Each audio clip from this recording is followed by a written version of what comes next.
Grab a seat, because today's story is one of those rare times when karma hits just right, and the one who was wronged comes out victorious.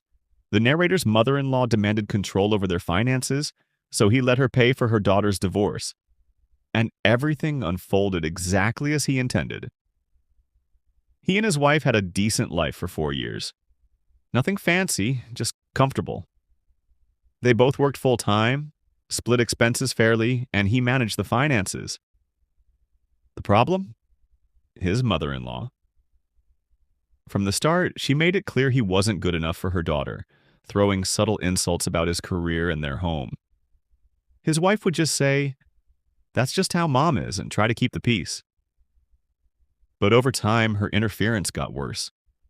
She went from innocent questions to outright criticizing every financial decision they made.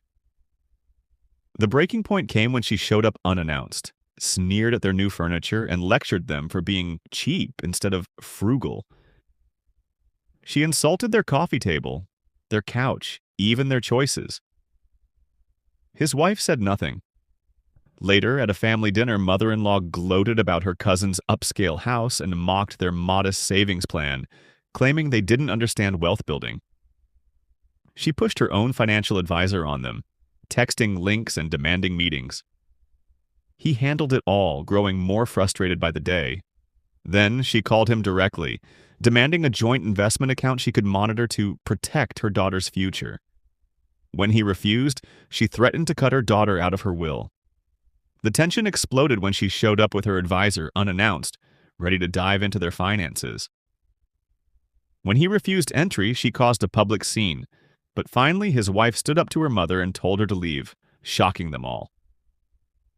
The harassment didn't stop. Texts, rumors, sibling interrogations. It was clear they needed to set firm boundaries. So he hatched a plan. If she wanted control, he'd give it, but on their terms. They offered to create a family emergency fund account she could contribute to but couldn't touch without both their approval.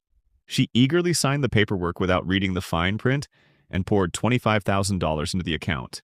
Later, she added $10,000, insisting on diversification. But then things took a turn. His wife started staying late at work, acting secretive.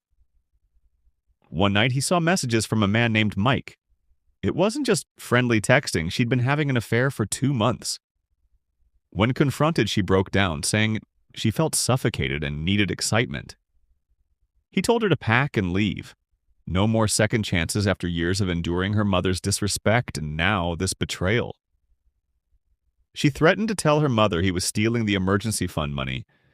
He told her to go ahead. He'd let her mother's money pay for her divorce, the very fund she'd insisted on controlling. His lawyer confirmed the wife had lined up the top divorce attorneys to block him, but he found a good lawyer who wasn't conflicted. His plan worked. The emergency fund was hers legally, but locked tight under their conditions. Divorce papers arrived. His wife sought half the assets in alimony. His lawyer noticed she'd been quietly draining their joint account for months, then found a secret account with over $30,000 hidden. The judge froze all accounts, denying her access. She begged for money, but he refused. His mother-in-law went ballistic, demanding access to her money, calling it a family emergency because her daughter needed a lawyer. He calmly reminded her of the account terms. Court hearings followed.